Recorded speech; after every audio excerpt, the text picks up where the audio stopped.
Next on CTN News. I think the likelihood of Ebola coming to Minnesota is small, but we need to be prepared. A North Metro hospital, one of 4 designated as Ebola treatment centers in Minnesota. Plus, the last-minute push by candidates before voters head to the polls for Election Day. But first, I just wish it would have been known to everybody, you know. There's different ways of doing it. I mean, they could have done it a lot different than what they did. a controversial change involving graves at a local cemetery. That tops CTN News this Friday, October 31st, 2014. Thanks for joining us. Hundreds of shepherd's hooks, small statues, candles, and crosses have been taken off the graves at the Epiphany Cemetery. It's part of a new policy where items must be removed during the fall and winter months to avoid damage to equipment during maintenance. We talked to families who have loved ones buried there who say they weren't notified and feel the policy is insensitive. CTN's Joe Nelson has their reaction and the church's response. I've got a daughter buried up in the baby one, and I don't know even where to look. A couple times each year, Beth Peltonen of Elk River makes a trip to Coon Rapids to visit the cemetery where her daughter Mackenzie was laid to rest. Although Mackenzie was only here for a brief moment, She took 2 breaths when she was born. Beth felt a connection here at the Epiphany Cemetery. But a policy change from the cemetery has added challenges for Beth and several others. Candles, shepherd's hooks, and small statues left as memorials were removed by staff and put in piles about a quarter-mile from the cemetery to be picked up by family members. With everything taken off of the grave, it's real impersonal because you don't know exactly where she was. Like when we put the shepherd's hook on it, we knew exactly where the plot was. Well, now, who knows? The policy says all items left near graves must be removed from October through the winter months, and that cemetery staff would remove them starting October 15th. Beth says she was never notified of the change and searched through the memorials for what she left there. It's got to be something like this, but then it's got the chain wrapped around it, so I'm not sure if it's going to be over here, over there. The church declined to do an on-camera interview, but issued a statement saying the change was made because of maintenance concerns, with a snowblower breaking 3 times last winter. The new policy was posted in the church bulletin and at the cemetery since March, informing people of the change, but Beth says many families who aren't members of the church and don't often get a chance to visit were unaware. Joan Riopel came to pick things up for a friend who lives in Iowa. She says she understands the church's concerns. And I wouldn't want to have to be responsible for repairing big machinery either, so, and it's expensive. It looks just like an open field. And it's like, it's wrong. The administration says it hopes the new policy will also prevent items from being damaged during snow removal in the winter months. Also in their statement, church staff says, quote, while we understand that the changes might disappoint some people, ultimately they do not change our ability to carry out our primary duty of praying for our beloved dead, unquote. Only 2 items will be allowed on each gravesite starting next spring. Stephen, Karen. All right, thank you. Certainly some controversy there. Yeah, thanks. The candidates running for office will be making one last push this weekend before voters head to the polls on Tuesday. This week we found several people casting absentee ballots at the Coon Rapids City Center. If you still want to vote absentee, the City Center will be open Saturday from 10 a.m. to 3 p.m. and also the day before the election from 8 a.m. to 5 p.m.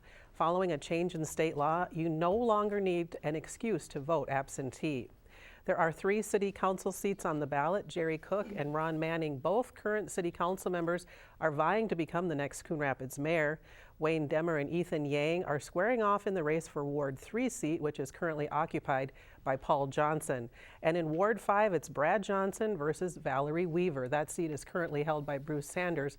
None of the incumbents chose to seek another term on the council. And after you vote, be sure to tune in to CTN for live election coverage. We'll have the results from all the local races as they come in, as well as interviews with the winners. The Coon Rapids woman whose husband was the first American citizen to die from Ebola has become a victim once again. DeConte Sawyer, the widow of the late Liberian diplomat Patrick Sawyer, has yet to receive her husband's death certificate. The mother of 3 has only been able to work part-time, and making ends meet has been a challenge.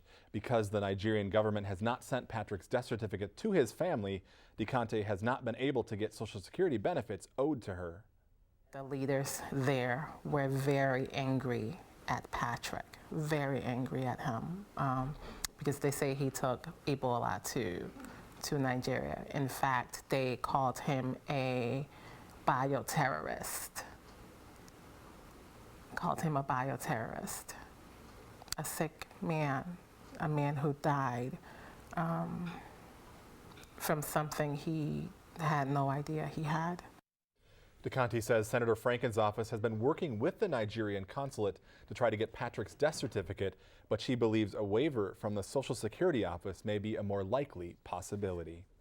State health officials have selected 4 sites that will isolate and care for suspected Ebola patients in Minnesota, should there be one. Unity Hospital in Fridley is one of the locations. This week, CTN's Bao Vang visited the hospital and got a tour of the containment unit. If there ever were a patient with Ebola here in Minnesota, one of the 4 hospitals designated to treat them is Unity Hospital in Fridley, and staff say they are prepared. We feel confident that we have the necessary training, the necessary equipment to take care of a patient should they show up. Dr. Paul Kettler, the Vice President of Medical Affairs at Unity, says the hospital's expert staff and physical space will be important in quickly containing and isolating Ebola, a virus transmitted through bodily fluids. The containment unit, currently prepared to care for 2 Ebola patients, is intentionally located in the intensive care unit, right above the emergency department. And what this is it's a special plastic with a zipper, and it can self-contain the unit and create a barrier between these rooms and our other patient rooms. Unity staff are continually training to create a barrier between themselves and the patient's bodily fluids, trying to prevent a case like that in Dallas, Texas earlier this month. The nurse's exposed skin is thought to have played a role in their contamination. This is one of our personal protective equipment kits, and within it there is a gown that's impermeable to fluids. There would be shoe and leg coverings, there would be gloves, and then there would be a hood that would also cover the head and the shoulders. While Dr. Kettler believes the likelihood of Ebola arriving in Minnesota is small, they aren't taking any chances with lack of preparation. In Fridley, Bao Vang, CTN News. The U of M Medical Center in Minneapolis, the Mayo Clinic in Rochester, and Children's Hospital in St. Paul are the other 3 hospitals designated to treat Ebola patients. Still to come on CTN News, the winners of the city's photo contest. Plus, the pancake breakfast goes to the dogs. Well, sort of. We'll explain. Also ahead, it is, of course, Halloween. How some folks are celebrating the occasion in style. Coming up. You get to see all of the information before us. And the Minnesota State Colleges and Universities system looks at its future. More from Anoka Ramsey Community College when we return. CTN News. Steve Erickson, Karen Savanich, your local edge. So, I'm kind of new here, but I've noticed a trend. My human does this funny thing where she goes around and gets all my toys, and then she hides them in that basket by the door. It's like, hello, that's where you put it last time. You were the worst at hide and go seek.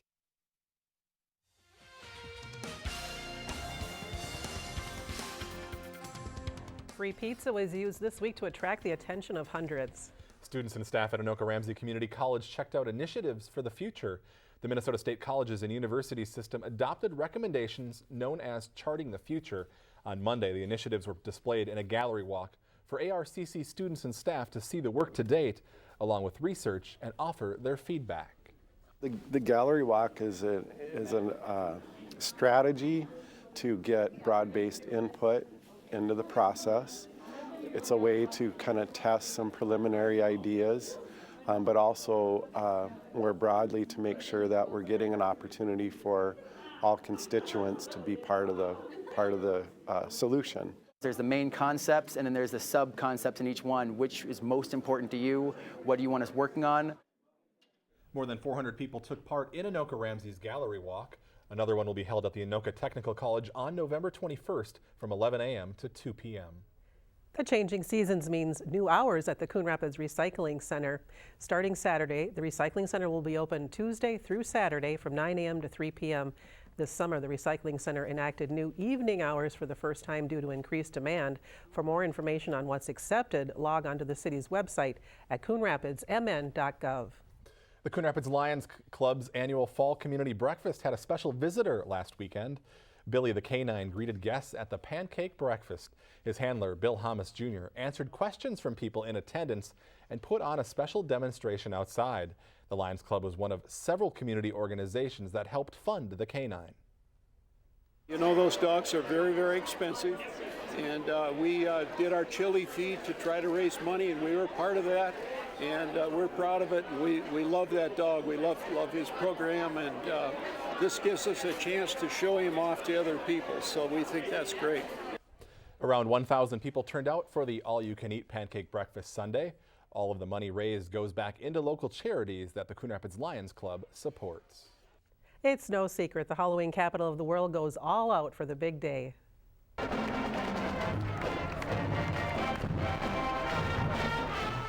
Tens of thousands of people lined the streets of downtown Anoka last Saturday for the Grand Day Parade. More than 150 units participated, including 15 marching bands, which is a record. The Grand Day Parade started back in 1920 as a way to divert young people in Anoka from Halloween pranks.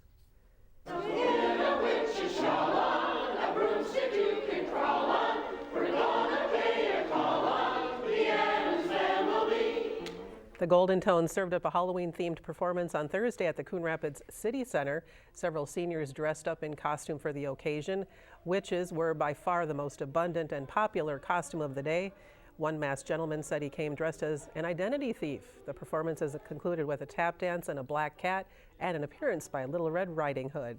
Pretty unique costume. The Coon Rapids Arts Commission has announced the winners of this year's photography contest.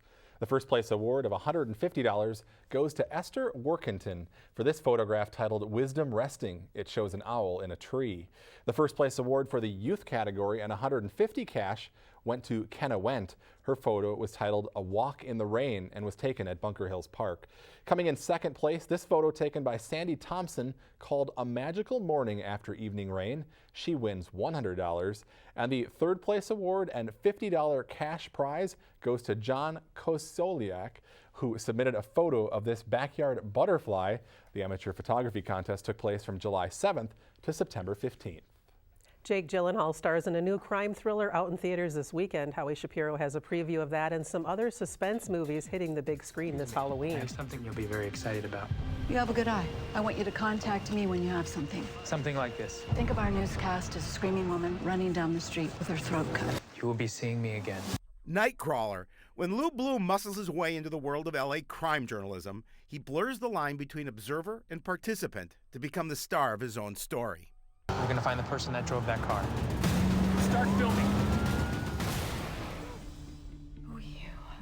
I'm your husband, Ben. You had a bad accident. You store up information for a day. When you wake up in the morning, it's all gone. Before I go to sleep, a woman wakes up every day remembering nothing as a result of a traumatic accident in her past. One day, new terrifying truths emerge that force her to question everyone around her.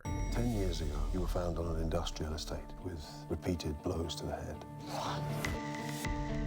That's where I found you, naked, confused. Who tried to kill me? No one knows. No one but you.